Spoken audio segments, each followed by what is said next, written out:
This is CNBC's live blog tracking developments on the Israel-Hamas war.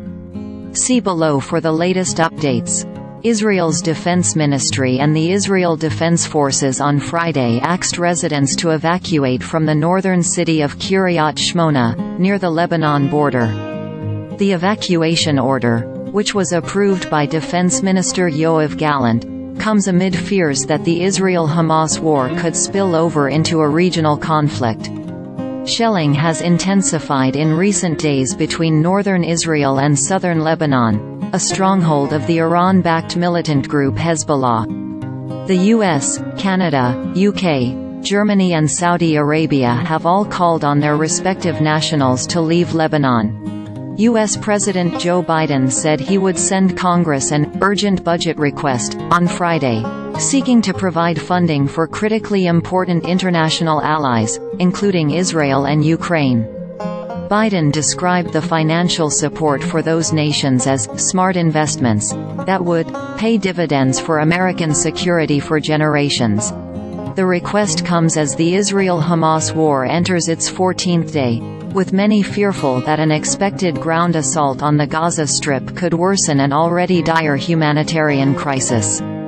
Former Israeli Prime Minister Ehud Barak told NBC News on Thursday that tens of thousands of Israeli forces could enter the Gaza Strip in the coming says, predicting it would likely be a difficult and bloody offensive.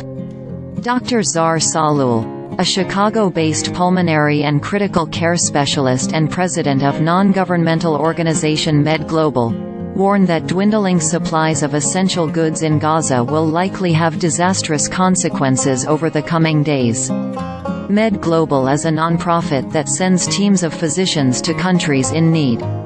It is currently working on the ground in Gaza to provide humanitarian assistance during the Israel-Hamas war.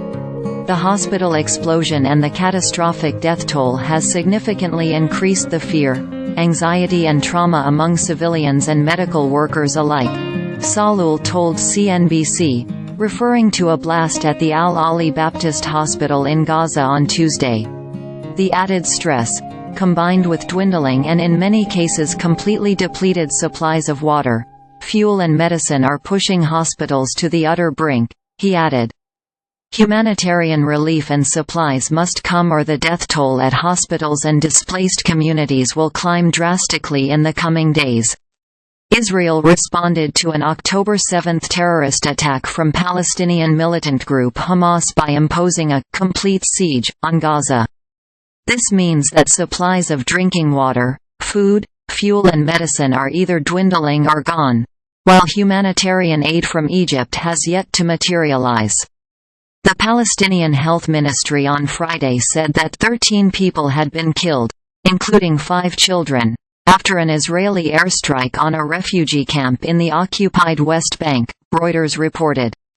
CNBC could not independently verify developments on the ground.